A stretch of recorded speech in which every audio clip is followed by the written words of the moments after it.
While I was making my birthday wish, a woman kissed my boyfriend. The same guy who once begged to be my lapdog. Since Chase is disloyal now, I don't want the lapdog anymore. Let's see how far Chase gets without my protection. My name is Serena. I used to be the ruthless queen bee of our high school halls. I only bullied the bullies. 10 years ago, Julian found me. Chase asked me to protect him. Chase was the Voss family's illegitimate son, constantly crushed by the legitimate heir, humiliated openly and in the shadows at school. Chase handed me every dollar of his pocket money and swore lifelong obedience. I glanced at the crumpled bills, didn't even meet his eyes, and stepped around him. This wouldn't keep my lapdog in kibble.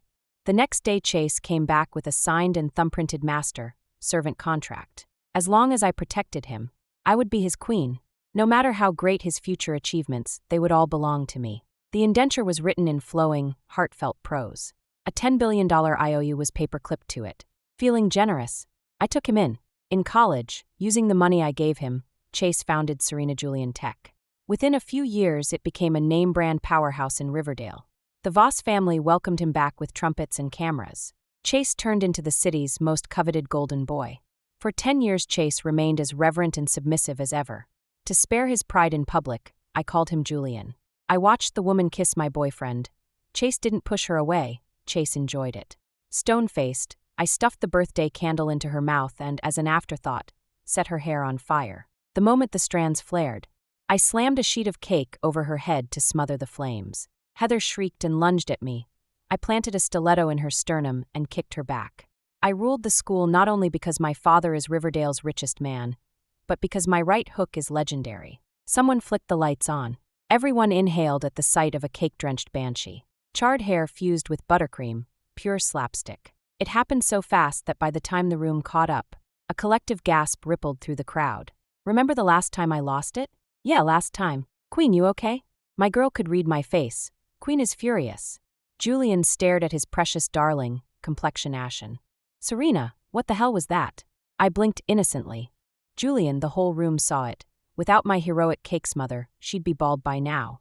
Heather sobbed dramatically and collapsed against Julian's chest. Julian, how could Queen do this to me?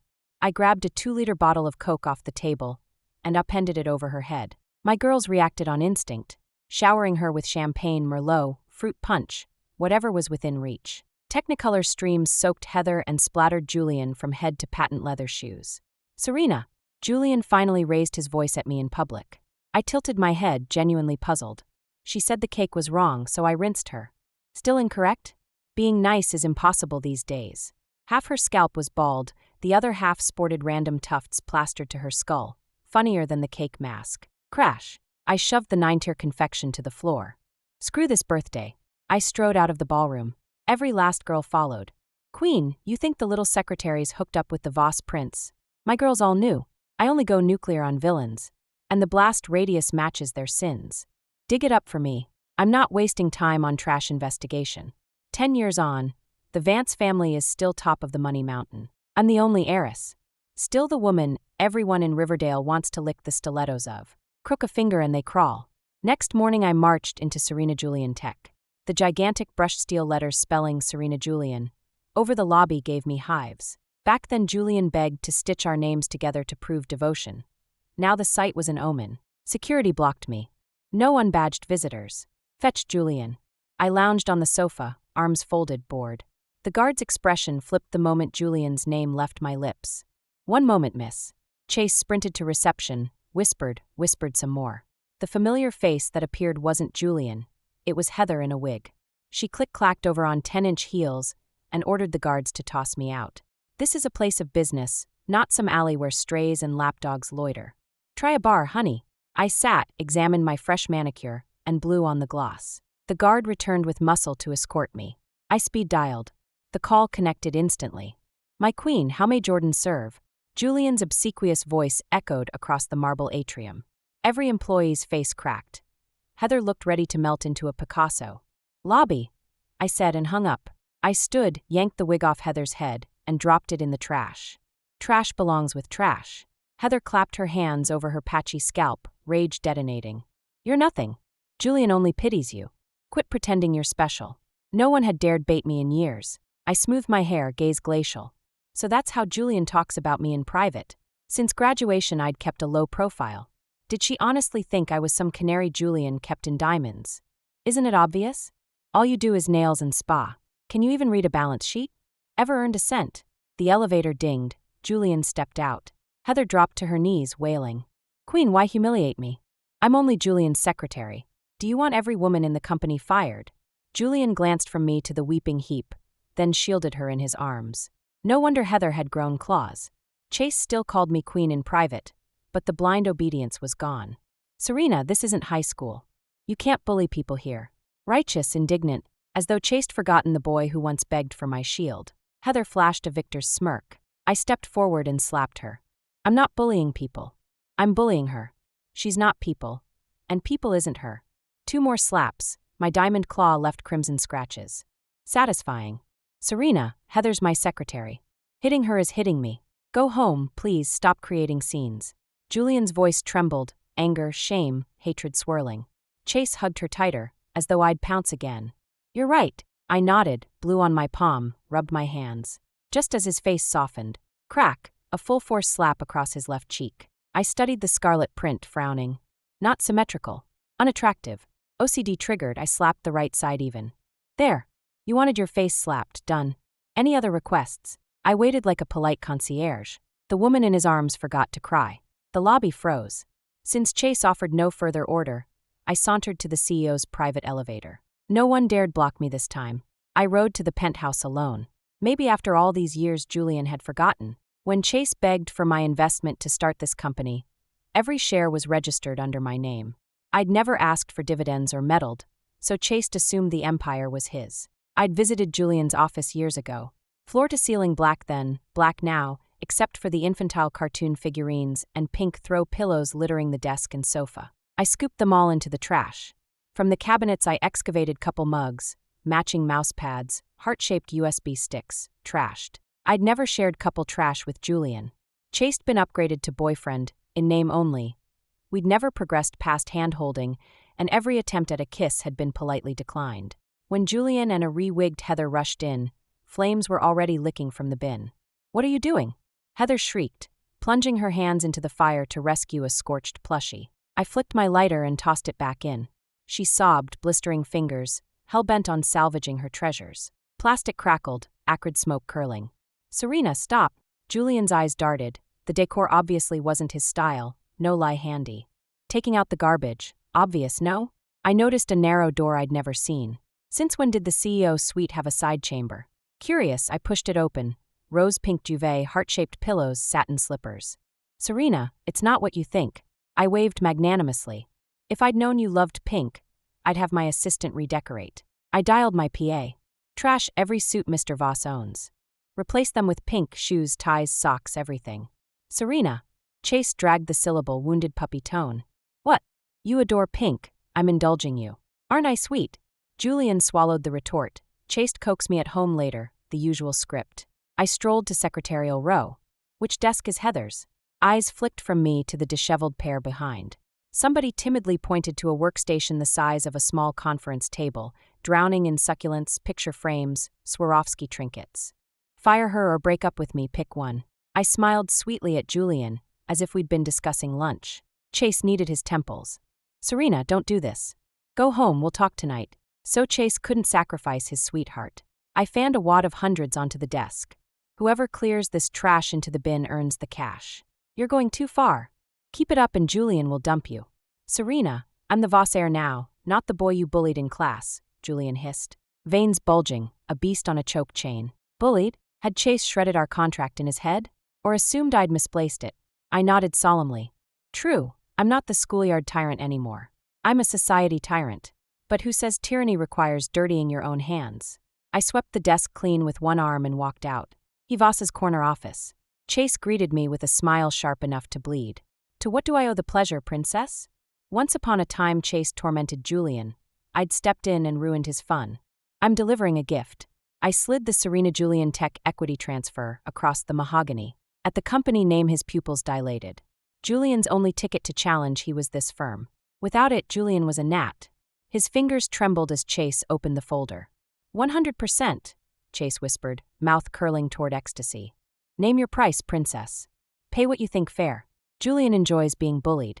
Watching him and his true love bullied in pink should be entertaining. I inspected my manicure. He wanted the Vance Alliance, chased overpay. I signed, left the contract, exited Voss Tower. Before my car cleared the gate, my phone chimed, $5 billion, 10 over market. Not bad for a day's tantrum. That night I had staff haul every remnant of Julian's existence to the curb. The new pink wardrobe was couriered to his penthouse. At 9 p.m. another transfer arrived. Pink stylist fee. Then a friend request, Blake. I accepted. At your command, princess. I texted back a thumbs up and resumed my 11-step skincare ritual. At 11, a car horn blared outside the estate. I rang the house manager. Disable that noise now. Nobody robs me of beauty sleep. Silence returned. Over breakfast the manager reported. Miss, last night it was Ellis's car. Gone. Pardon. Has the Voss mutt left the premises? She exhaled, relieved I didn't mean her. Chase is still outside. We killed the horn and flattened his tires. Good bonuses all around. When I stepped out, Julian was pacing the gates. Chase rushed over. Serena, what happened? What did I do? I eyed his black suit. Thought you loved pink. Chase reached for my hand. 10 years together. Can't we talk? I sidestepped. I gave you a choice. You kept your darling. Serena, I'm CEO. If I fired people on your whim, how could I lead? Not my kennel, not my problem. Since when was I a decent human? His expression cooled. If you insist, let's take a break. I'm a man, I need respect. Your domineering ways. What guy could endure them? I nearly vomited. The boy who knelt and pledged servitude now demanded face. Last night I'd replayed the decade. I'd spoiled him, let him believe Chase was untouchable. Without the clout of being my boyfriend, which tycoon would gamble on a bastard Voss? And Chase never paid a cent of dividend. Per the contract, every dollar was mine. I'm the sole proprietor. Chase's merely hired help. My girls were holding court at the club, apparently massive tea to spill. I dropped by for the live podcast. Queen, Julian's been banging Heather for 3 years. They were childhood neighbors, textbook soulmates. Chase bought her a penthouse downtown plus 3 villas. The nerve used your aura to build an empire, then bankrolled his side chick. I flipped through my chat log with Julian. Good morning stickers, check-ins, heart emojis. Punctual as a cuckoo clock. How does one bifurcate affection so cleanly? A spreadsheet landed in front of me. Every property, car, and stock Chase owned parked under Heather's name. Queen, if you marry him, Chase gets half your fortune. You get a green hat and an STD. I arched a brow at the line of luxury addresses. That night I debated whether to personally destroy Julian or leave scraps for him. My phone lit up, videos from the Riverdale B group chat. Clip after clip showed Julian's villa neon green. Roof, facade, even the pool glowed like radioactive jello. Red spray paint screamed cheating and side chick across every surface. Skycam finale. A chopper hovering over the pool, dumping industrial green paint onto the lovebirds. Heather's shrieks only fed the she-wolves overhead. High-pressure hoses joined the baptism. Neighbors scaled fences for front-row seats. How vicious can you girls be? One man shouted. May your whole family be this open-minded. May your husband finance a side-chick villa. Hope y'all glow radioactive green at the next block party. Once the crowd learned Heather's title, they pelted her with landscaping stones. Women stormed the pool, clawing and dragging. The feds arrived to break up the swamp monster brawl. I airdropped a 6-figure red envelope to the group. Daddy will hear of your heroic service. The chat exploded in emojis of kneeling subjects. Every girl invited to my circle is vetted. Daddy rewards loyalty with contracts. Princess awake? Next morning his text felt déjà vu. Julian used the exact queen awake routine. Spit it out or shut up. Stop the fake puppy face. Back in school, Chase hated me for foiling his schemes against Julian. Princess has a temper, Chase replied, plus a whimpering lapdog sticker that made my skin crawl. His credentials are flawless, but the surname Voss is poison to me now. The girls dragged me to high tea to celebrate their new daddy-sponsored deals. We'd barely sampled scones when Heather barged in, swinging a limited edition tote and flashing a diamond Riviere. You're so stupid, Serena. Julian's furious and you keep poking the bear. We stared like she was street theater. She prattled on, oblivious. Poor you, the official girlfriend. What have you gained? Every asset is in my name. Look at you, no decent jewelry, no haute couture. I'm draped in current season runway. Julian says you're frigid. We mesh perfectly. I love pink. Our office love nest sheets are blush silk. We burn through 3 boxes of protection daily. I learned a universal truth, boredom numbs. My clothes are bespoke, Logos are for billboards. The necklace under my collar cost Daddy $1 billion at auction. An emperor's gift to his concubine, reset to my taste. My ring is a unique relic. And I'm supposed to envy their pool house romps? Julian was aesthetically pleasing, never my type. I kept him as placeholder boyfriend. Trash another woman flaunts as treasure.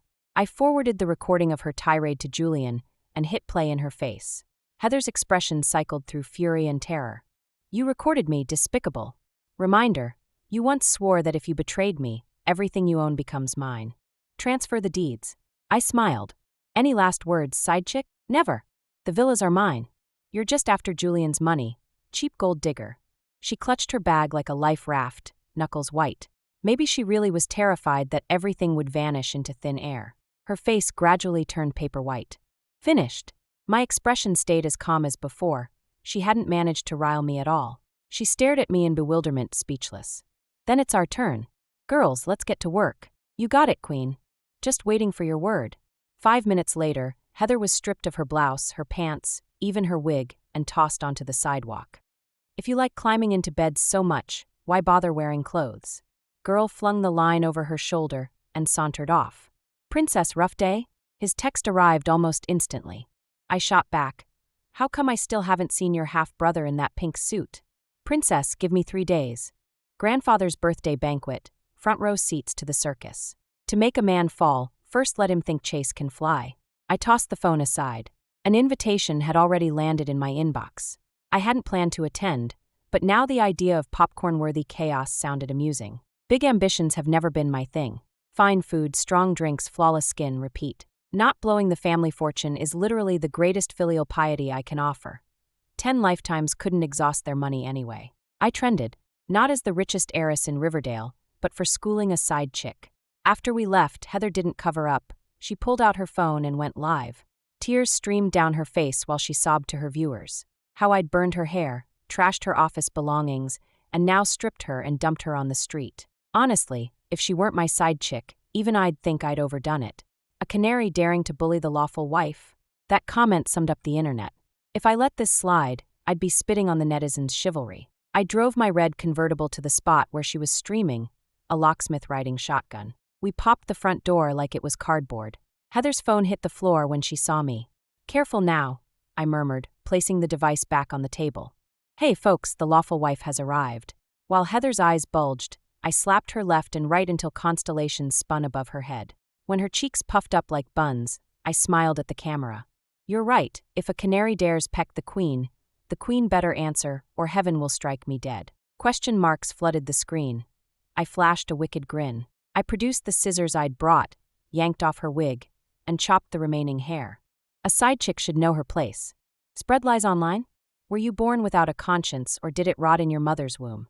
I cursed straight into the lens. Julian walked in just as I finished shaving her bald. Heather darted to him like Chase was a life raft. Julian, wah! She wailed, burying her face in his chest. Ex-boyfriend, perfect timing. When do you transfer the properties to me? Ignoring their lovey-dovey reunion, I spoke to the live stream. Serena, enough. I earned that money, Julian snarled, a beast about to lunge. I pointed at the phone on the table. CEO Julian, you're still live, mind your brand. His features flipped in an instant. Serena, you never once answered my feelings, we were nothing. Suddenly I was the crazy ex, and they were star-crossed lovers. Serena, you idiot. Julian's furious and you keep poking him. You poor thing, his girlfriend for years, and what did you get? Every asset is in my name. Look at you, not a single decent piece of jewelry or clothing. Forgot to mention, Julian says you're a corpse in bed. We're the perfect fit. I love pink. The bedding in his office is all pink. We make love on it every day, minimum 3 boxes of protection. Without warning, I played Heather's own voice recordings. The curses scrolling across the screen turned to a sea of question marks. Those are fakes. She spliced them. Heather shrieked, springing back to life. At the same moment, Blake sent me a video, my audio paired with incriminating footage. Princess, enjoy. Julian wants to announce his engagement to the side chick at the old man's birthday.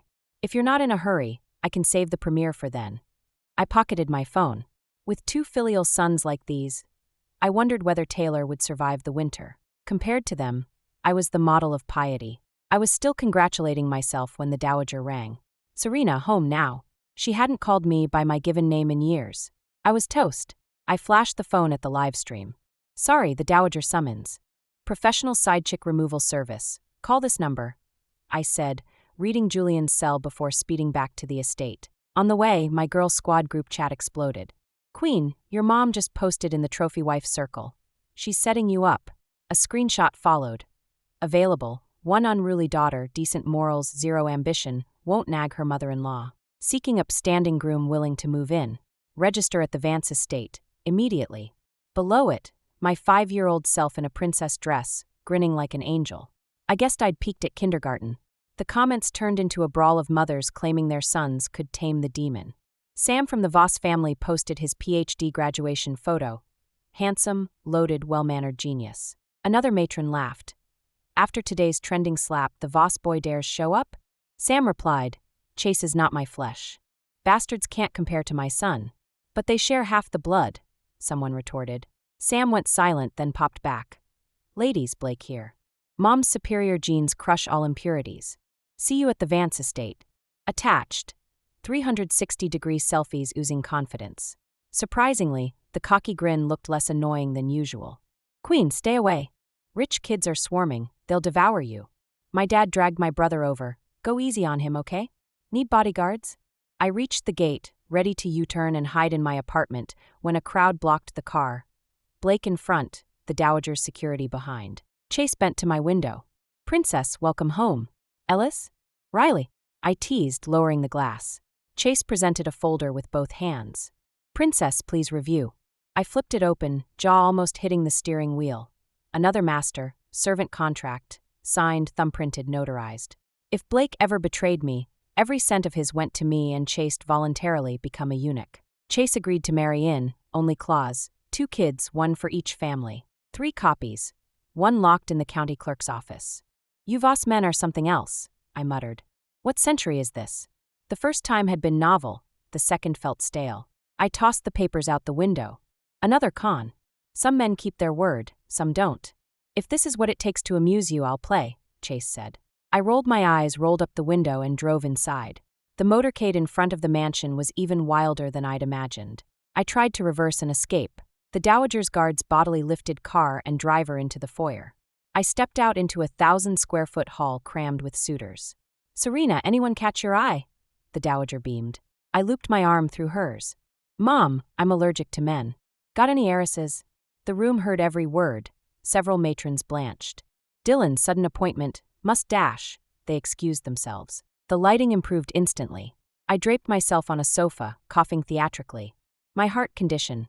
Avery, meds quick. Avery hesitated, glancing between me and the Dowager. To the guests, the fluster proved I was hiding a diagnosis. Cough, cough. This time the chorus came from departing ladies inventing emergencies. Only a handful remained, old classmates who knew my tricks. I vaulted off the couch, spinning kick, crash, tinkle, $1,000,000 porcelain shards everywhere. Avery, fetch more vases from the vault. My workout isn't over. The Dowager sagged, defeated. Her daughter had to be indulged. The ad had deliberately omitted filters. Avery wheeled in pricier-looking jars. Actually Dad's 1:1 exhibition copies. Easier than guarding originals or chasing reimbursements. I gave Avery a thumbs up and punched another masterpiece. More matrons fled at the waist. In the end, only the irregulars stayed. No problem, the Dowager's a beauty snob. All the virtue in Riverdale can't offset ugly. I can't have my darling waking up to gargoyles. Imagine grandchildren too hideous to cuddle, nightmare. Just as I declared victory, Knuckles rapped. He stood beaming. Good afternoon, Dylan. I'm Blake, son of the gorgeous, noble, amazing Sam. The Dowager's face lit like a flood lamp. His face was custom-built for her taste. Had Chase been a beggar, she'd have adopted him. Mom, that's Julian's half-brother. Different mothers, dear, she laughed, towing him to my side. The remaining candidates took one look and bowed out. All my theatrics wasted.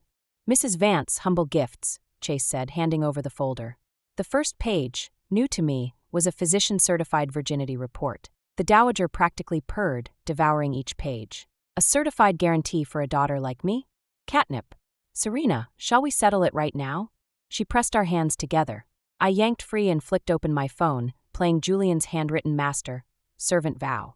Same brand, already rotten, Alex quality, I deadpanned. Her smile froze. Mrs. Vance, mine is notarized, no sleight of hand, Blake countered. The dowager wavered.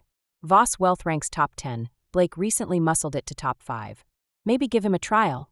Nothing with the surname Voss, I said flatly. My girl invited me to an art auction. Retail therapy. Raised among masterpieces, I can spot a fake before my eyes focus. My only marketable talent, I accepted. At the entrance we bumped into Heather and Julian, noses in the air. Tomorrow is Taylor's birthday. I let it slide. During intermission I hit the restroom. The door clicked shut behind me. Locked. Bitch, won't scram. Julian isn't yours to dream about, Heather hissed through the wood. I called Julian to collar his lapdog. Chase picked up, voice icy. Serena, finally realized your mistake? Crawl back and accept your punishment. Maybe I'll take you back. Insanity. I texted girl. She arrived, stared, and messaged a photo. 7 padlocks on the door. By the time the locksmith freed me, the auction neared the finale. Management offered an antique as hush money. I declined. Instead, I demanded screen time, or I'd blast them online. Given the choice of hurting me or hurting cheating, they chose him. I forwarded Julian's master, servant contract, and his cheating receipts, contracts, deeds, bedroom footage, everything. Back in the hall, Heather smirked, certain the no-camera zone protected her. Final lot, Tutankhamun's golden mask. The screen flashed, not gold, but Julian's pledge of eternal servitude. Split screen, contract on the right, cheating evidence on the left, property deeds in Heather's name, her obscene boasts, the whole sordid reel. Shut it down, Julian bellowed. Nobody moved. Heather's smirk shattered. She gaped, then shrieked. Behold your God, once groveling at my feet. How's that superiority complex now? Reporters everywhere. Footage hit the internet instantly. The mob that had cursed me suddenly realized every word I'd said was true. Now they roasted the cheating pair. I didn't care about comments. Only whether Julian would finally transfer the assets. Refuse, and his credit rating falls to 0. Outside the estate, Julian looked wrecked, immaculate suit wrinkled beyond rescue. I walked past. Serena, why destroy me? Transfer the properties and you'll still be a man of your word. Start over. 5 meters between us, the distance felt like a decade. Your family is worth billions. Must you nickel and dime me? I don't quarrel with garbage, but if a lapdog bites, I kick back. Species is no excuse. Chase understood I'd labeled them trash and animal. His temper snapped. So you always look down on me. Never let me touch you because I'm beneath you. I rolled my eyes. Right now, your refusal to honor a contract, that's what's beneath me. Taylor's birthday banquet. I arrived fashionably late. Princess, you're here. Blake greeted at the hotel entrance. Been waiting the whole time. I joked, Chase answered dead serious. Nothing matters more. Arm in arm we entered. Julian was on stage mid-speech. After yesterday's meltdown, Chase still dares keynote. I whispered. Public shame makes him cling to grandfather for a halo, he muttered. Are they announcing the engagement tonight? I asked. His smirk turned cruel. Oh yes. I suggested they gift Schwann Tech and the properties to the Voss family as goodwill. Taylor loved the idea. On stage, Julian finished waxing poetic, then pivoted. Today, witnesses, I transfer Schwann Technology and my properties to Voss Group. From this day, Julian and family are one.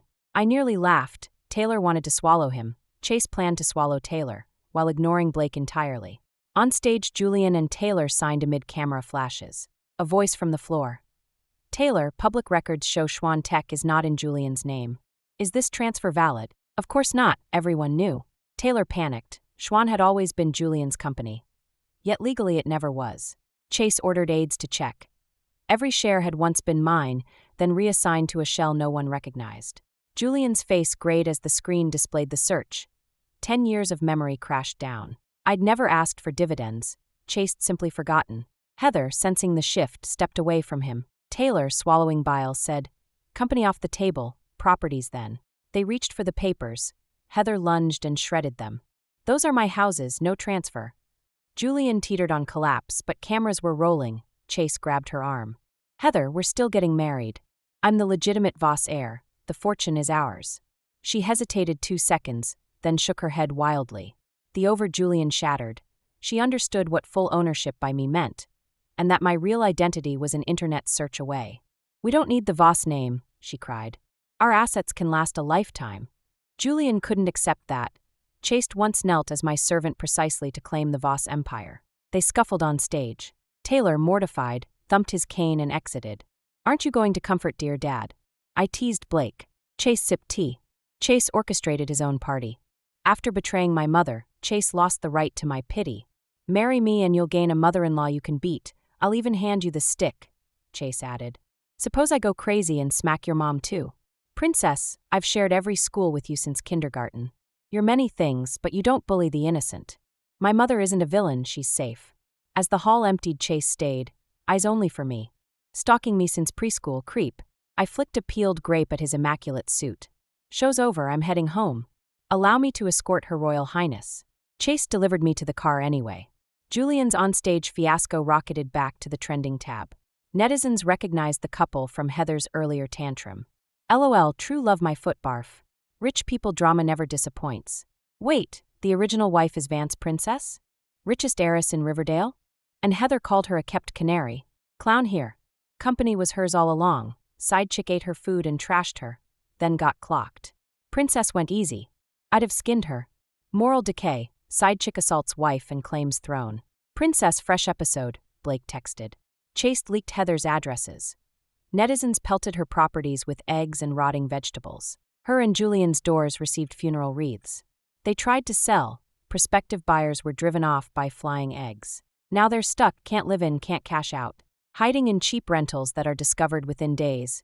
Egged until they flee. Rumor. Return the houses to Princess and we'll stop.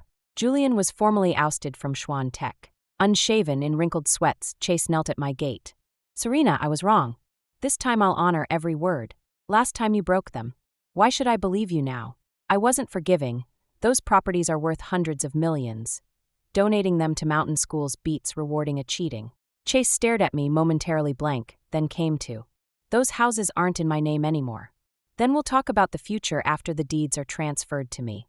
The next time I heard anything about Julian, it was the lawsuit Chase filed against Heather over the properties. Every house had been paid for in full by him. Getting them back should have been easy. The day Chase won the case, Chase was on his way to see me when Heather ran him down with her car. Think you can dump me and run back to Serena? In your dreams. That was the sentence the feds pulled from the dashcam audio. Heather got what she wanted. Julian became a vegetable, and Heather will lie in a bed for the rest of her life. The feds delivered the property transfer documents from Julian's car to me. I had every parcel sold and the proceeds turned into food, clothing, and books for remote mountain villages. It's the same charity my parents run every single year. They call it stocking up karma for their little tyrant. On my birthday, I walked into the 7-star plaza in bleached denim jeans. My boyfriend, Lucas, threw a bank card in my face in front of the entire room. Take it and get lost. A gold digger like you deserves the spicy truck stall next door. The guests hooted, waiting for me to crumple. I bent, snapped the card between 2 fingers. Funny, this hotel happens to be mine.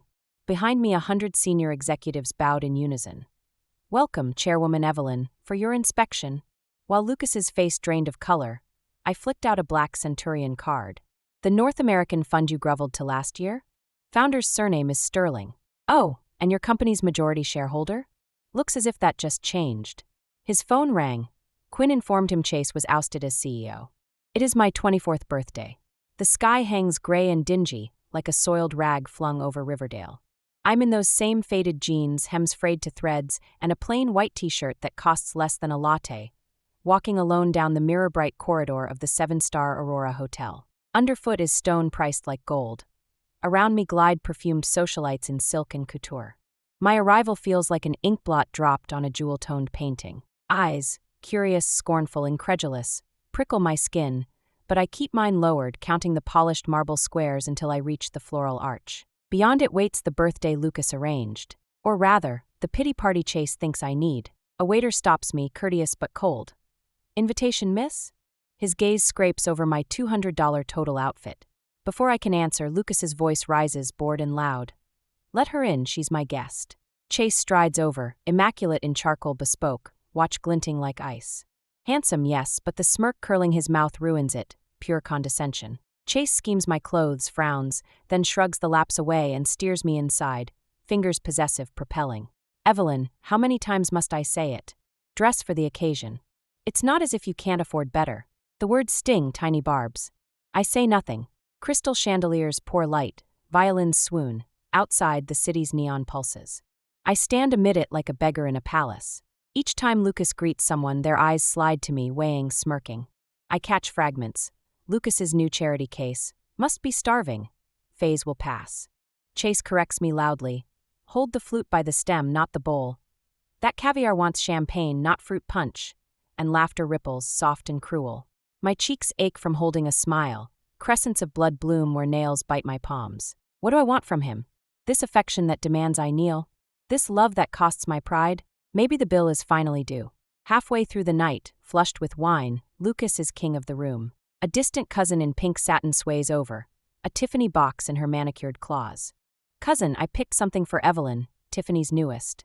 Not much to you, but probably more than she's ever spent on herself. Lucas flips the box open, doesn't look, and presses it into my hand.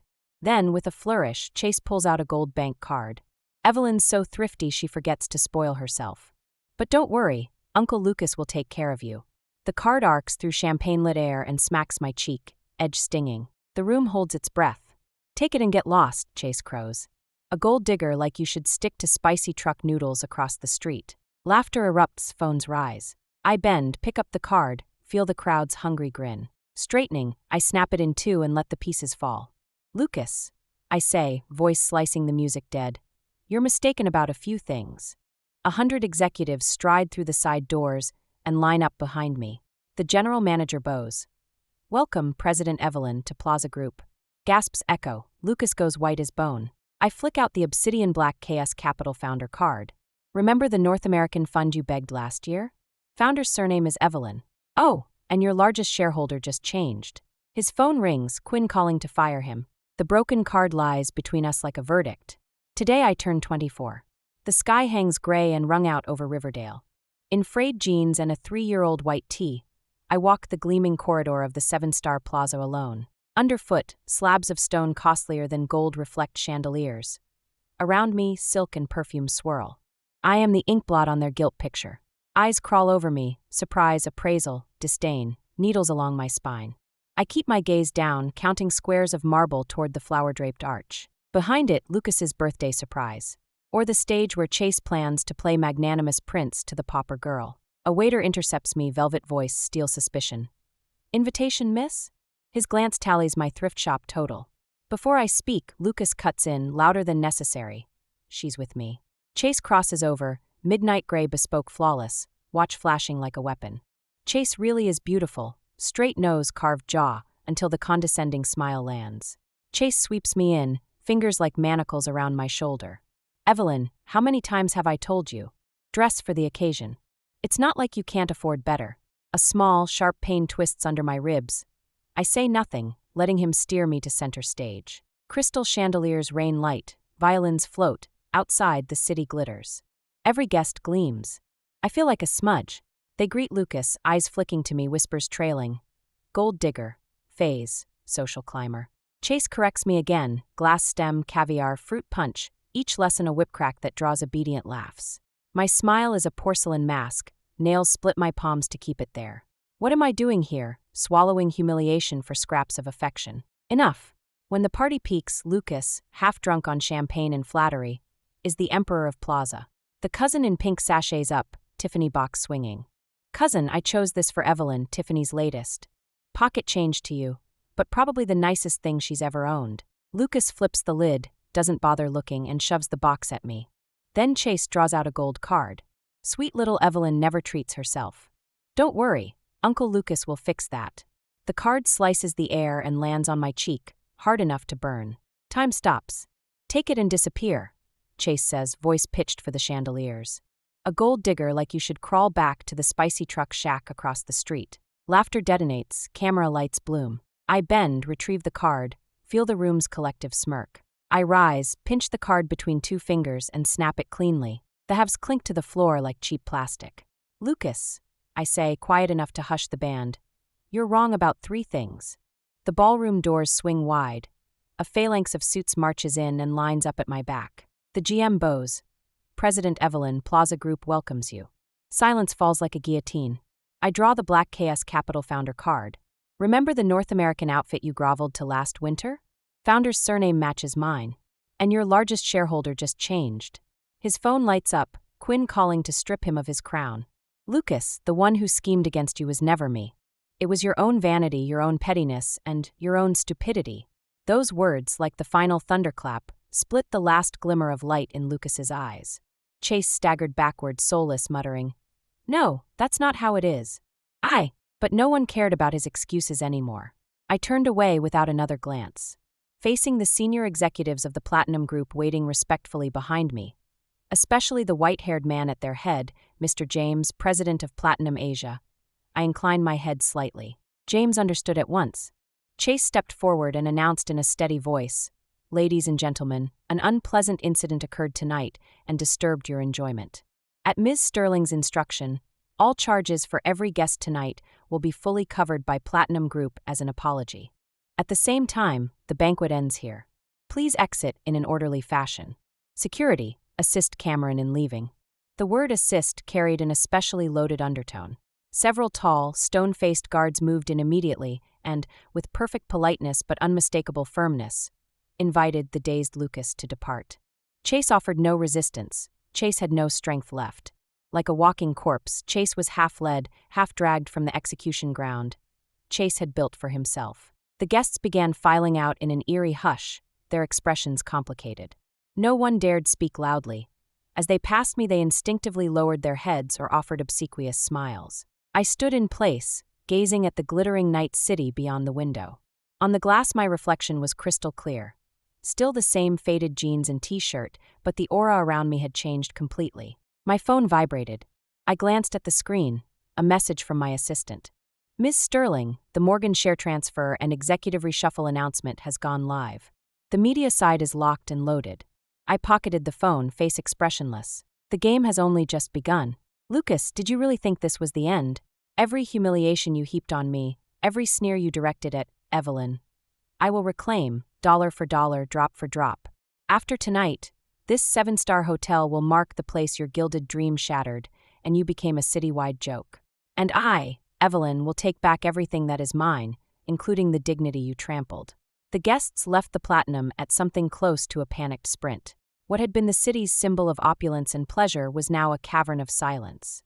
The air still held faint traces of champagne sweetness, food aromas, and intangible yet suffocating, the aftershock of raw power. The crystal chandeliers blazed on, mirroring themselves in the polished marble where a few overturned glasses lay shattered. Beside a trash can rested the 2 pieces of the gold card I had snapped in half. 2 dead worms no one would touch. Wait staff moved about their cleanup with choreographed speed, afraid to make noise or raise their eyes. Their glances held awe and a dawning awareness of the storm about to sweep the city. Mr. James stood a respectful distance behind me, close enough to await orders, far enough not to intrude. "James," I said, my voice cool in the vast hall. "Ms. Sterling, your instructions." Chase stepped half-pace forward and bowed slightly. "Nothing that happened tonight is to stain Platinum's brand. Internal gag order. As for the guests, you know what to do." "Understood, Ms. Sterling. We'll handle the press and soothe the attendees. Anyone who shot inappropriate video will be convinced to erase every frame." I gave a small nod. Capital wields power in the simplest way. Money solves what money can solve. After tonight, no one in Riverdale's upper circles will be stupid enough to challenge KS Capital or Platinum Group. On Morgan, I paused. The announcement is out. Our teams have moved in and are taking possession of the books. Transition is proceeding. James's tone stayed level. Lucas was escorted from the premises. "Our people say Chase is in bad shape, seems to have collapsed." "Collapsed?" A quiet laugh escaped me. "So fragile?" I expected more. For 2 years, his casual boasts, his patronizing pointers, those party asides branding me Casey. And finally the ultimate humiliation on this night. Chase thought the Emery name and his fortune were armor enough. Strip that shell away, and the emptiness underneath becomes obvious. Collapse is inevitable, but it's nowhere near enough. I don't want a momentary breakdown. I want him living forever in the shadow of tonight. Every time Chase tries to climb back, I want this shame to flash before his eyes, until Chase tastes true despair. "Have someone watch him," I ordered flatly. "Dig up every investment Chase floated with Emery money, every contact." Total embargo. Comprehension flickered in James's eyes. "Yes, Miss Sterling. When you cut weeds, rip out the roots. When you strike a snake, hit the spine. Once you move, you give the enemy no breath. That's the law of the marketplace, and it's Evelyn's law." My 2-year masquerade as poor had only been fatigue with family halos, a wish to taste normal life, and maybe find love unmixed with greed. Reality answered with a slap. Now that the mask is torn away, the real Evelyn steps forward. I turned to leave the sickening splendor behind. "Miss Sterling, your car is ready," James offered. I waved a hand. "No, I'll walk." Under the stunned gaze of James and the other executives, still in those washed-out jeans and tee, I walked alone through the gilded doors into the night. The air was cool, rinsing away the stench of the ballroom. Neon lights pulsed, traffic streamed. I strolled the sidewalk like any other pedestrian. No one guessed that the girl who looked like a newly minted college grad had just scripted the opening act of an empire's fall. My phone buzzed again, this time a video request. The ice on my face cracked into a genuine, warm smile. I accepted. On the screen appeared a spry, silver-haired man in a wood-paneled study. "Grandpa," I said softly. "Evelyn," his strong voice carried concern. "How was the birthday? I hear you made quite a splash." KS Capital's intelligence net again. A concise report on the night had already reached him. I answered, no further explanation needed. "I settled some private business, and tidied house while I was at it." Grandpa chuckled, eyes sharp. "That Emery kid? I told you long ago his heart was crooked, his vision narrow, no match for you. But you insisted on testing ordinary love. Hit the wall, and now you turn back." I gave a small, non-committal yes. Grandpa's judgment of people is razor keen. When I swore I was in love with Lucas, only said, "Go ahead, trip once and you'll understand why I want you to find your equal." Equal means more than money. It means horizons, brains, and breeding. Good, turn back. Grandpa sounded pleased. "No daughter of our family has to stomach grievances. Play any game you like. Your dad and I left you a big enough sandbox. Need help, just say it. Riley, I can manage." My tone was firm. With the decision made, I will clear up my own farce and show certain people exactly who Evelyn is. "Fine, call if you do." Chase nodded, told me to take care, and hung up. I pocketed the phone and drew a long, cool breath. Unmasking is just the prologue. Next come Lucas's collapse, whatever desperate flares Emery can still muster, the realignments of Riverdale's corporate map, and 1,000 curious, fearful, or opportunistic eyes. None of that matters anymore. From tonight on, I'm no Cinderella coddling a man's fragile pride. I am KS Capital's heir, the de facto owner of Platinum Hotels, the woman who can decide a dynasty's fate with one memo, Ms. Sterling. I rounded the corner and stopped at the Malatang dive Lucas once sneered was suited to me. The place glowed with steam and spicy aroma. Young office workers hunched over bubbling bowls, chatting, laughing, real life. I pushed in. "Hey, beauty, how many?" the proprietress called. "What'll it be?" I picked a corner table, scanned the chalkboard, and smiled. "One bowl, mild spice. Extra greens. Coming right up." Soon a ceramic bowl landed before me. Red broth seething, vegetables glistening. I lifted my chopsticks and ate. Good. Honest heat, the warmth of the streets. A message pinged, video from Riley. I propped the phone, slurped noodles, and let Grandpa's weathered face scold me for not wearing a coat. I laughed, promised to be careful, and said goodnight. Outside again, I strolled, hands in pockets, neon reflecting off wet asphalt. A battered Lexus with KS Capital plates drifted 2 blocks behind, my security detail pretending they didn't exist. I didn't stop them. Power acknowledged is power shared. Tonight had made that clear enough. I paused beside a bus stop bench. Advertisements fluttered in the wind. New fashion, new phones, new fortunes. I tilted my head at the skyscraper I now owned floor by floor, its crown still dark after the hastily canceled light show. Lucas would be waking soon, if sleep had even found him. Chased see the share price chart, the memes mocking him, the old friends who'd already deleted his number. Chased remember my face as the trapdoor opened. "Game on, Lucas. Enjoy the drop. Clara. Clara." Lucas looked as if Chased spotted his savior. Chase scrambled over, grabbing her arm in a frantic babble. "You came. I knew you would.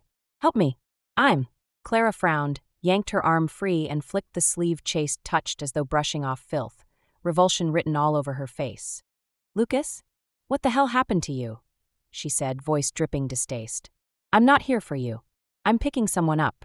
The moment she finished, a stylish, flawlessly made-up girl stepped out of the tiny gallery next to the convenience store. The up-and-coming painter Clara had been courting. Seeing Lucas's pitiful state, the girl gasped and turned to Clara. "Clara, who's?" Clara's expression flipped to tender. She slipped an arm around the girl's waist. "Oh, just some nobody. Used to hang around Emery, I think." Anyway, bad luck to even mention it. Car's ready, let's go. Can't be late for tonight's charity auction. Nobody bad luck. The words stabbed like ice picks through the last of Lucas's pride. Chase watched Clara shield the girl's head as she settled her into the Bentley's back seat, then slide in himself without a backward glance. The black Bentley roared off, exhaust spraying his face. Chase stood frozen, half-eaten stale bread in hand, a clown abandoned by the world. Passers-by whispered and pointed. Hey, isn't that TCH, the former Emory heir? How'd Chase crash so low? Deserved it. Bit the wrong hand, lost everything. Stay away, gives me the creeps. The buzz swarmed like flies into his ears. Ah! Clutching his head, Lucas let out a beast-like howl, smashing the bread and bottle to the pavement before sliding down the wall in a heap, face buried in his knees. Shame, despair, rage, terror, vipers gnawing at his heart. Chase had plummeted from the clouds into the muck. And this was only the beginning. Evelyn. Evelyn. The name etched itself into his marrow like a nightmare. 1 week later, Riverdale Center. A high-profile charity auction dinner, hosted by the KS Foundation under KS Capital, was in full swing. Power brokers, celebrities, and socialites glittered beneath flashing cameras. Reporters jostled for every arrival shot. This was my first public appearance since my identity reveal, nothing ordinary. 90 minutes before kickoff, my styling squad had taken over the penthouse suite. When the final brushstroke settled, even jaded Emily blinked in awe. I'd skipped the usual ball gown drama, choosing instead an Ellie Saab pre-fall piece. A minimalist midnight blue silk column, no ornament, just lethal cut and luster that screamed regal frost. At my throat hung a tiny diamond collarbone pendant, my mother's, loaded with meaning. Makeup whisper light, hair loosely pinned with escaping wisps. Commanding yet weightless. "Ms. Sterling, it's time," Emily murmured. I lifted a sleek silver clutch and left the suite. The Lincoln glided to the curb. The moment my Jimmy Choos touched the red carpet, the roar froze into a hush. Every lens, every eye snapped to me. Shock, awe, respect, curiosity, waves of it. Chin lifted, cool, polite smile in place. I advanced between KS executives toward the step and repeat. "Ms. Sterling, over here." "Evelyn, what's next for Emory? Your charity goals tonight?" I posed silent, then let security escort me inside. Champagne flutes glittered, conversation rippled. My entrance stirred a second tremor. Cards and greetings floated my way, intercepted by aides with velvet ruthlessness. I had a single target, the head table. Halfway there, a peripheral flicker snagged me. In a shadowy corner near the restroom corridor stood Lucas. Chase tried, old tux pressed, but it hung on his now-stooped frame like a cast-off. Champagne sloshed as his rabbit-terrified gaze hunted for anyone who would still speak to him. No takers. Former courtiers suddenly found urgent gossip elsewhere. Chase cornered a gravel trade parvenu Chase once snubbed. The man gave 2 curt nods and split. Ice-cold calculus of social death. Chase sensed my stare, jerked toward me. Our eyes locked. Blood drained from his face. Glass trembled, spilling onto his knuckles. Terror, humiliation, a flicker of tail-wagging plea. His lips parted. No sound, only a reflex step back, as if I were Typhoon incarnate. I slid my gaze away like Chase was furniture and resumed walking. Indifference, sharper than scorn, carved him deeper. Seated, I endured toasts and speeches while counting down to the auction. Chaos needed to set the pace. Bidding lively, I tripled the reserve on a contemporary canvas funding rural art classes. Applause thundered, statement made. During the mingle, I rose to meet several power players. 3 strides out, a reeking obstacle lurched into my path. "Lucas." Courage from bottle-bottom despair. Chase blocked me. "Evelyn," voice cracked, eyes scarlet. "Enough, damn you." Silence detonated. Music choked mid-note. Every head whipped around. Security lunged, my slight palm-stay held them. I wanted the finale. "Evelyn, I was blind. I was the lapdog who looked down on you." Chase rattled out the confession like a machine gun. "You slapped, you punished, Emory is ash, I'm city punchline. How much more?" Veins throbbed in his eyeballs. "Will it end only if I kneel?" His knees buckled. Chase started to drop. "Lucas," I said, quiet, glacial, arresting him mid-fold. "Kneel or stand, you'll never change Jordan reality." A hush so thick the chandeliers buzzed. "Your apology is worthless to me. Your fall self-authored. Your begging just looks—" I let the pause slice. Pathetic. I leaned an inch closer, murmur only Chase caught. "P.S. Pretty sure you haven't paid the dry cleaning on that tux. And how exactly did you crash a gated list dinner?" "Security, shall we verify his invitation?" Color evacuated his face. Chase collapsed the last foot, No genuflection, total system failure, a puddle of once human. Without another glance, I signaled. 2 guards hauled the ruin out, quiet, swift, definitive. I smoothed an imaginary wrinkle, serene smile switched back on, nodded to the shell-shocked crowd, and glided toward my appointments. The band resumed, chatter reignited, but everyone knew. From tonight, the city had a new weather system. Lucas, and the era Chase symbolized, was expired trivia. Ripples of the gala became title overnight. Front pages split. Praise for KS Capital's visionary philanthropist Queen Evelyn. Photo of me coolly raising my paddle, beside it Lucas midmelt, headline screaming. Former Crown Prince begs booted. Marin, public verdict unanimous. Emery's stock nosedived straight into delisting, assets swallowed, restructured, rebranded. The empire dissolved before the champagne lost its fizz. I never tracked him again. Emily mentioned Chase tried day labor hauling cement, brawled with the foreman, vanished. Rumor says border hopping with drifters, irrelevant. A biting lapdog that can't even bark isn't worth my gaze. My orbit widened. KS Asia headquarters crowned the CBD. Calendar crammed with boardrooms, term sheets, strategy decks, pure oxygen.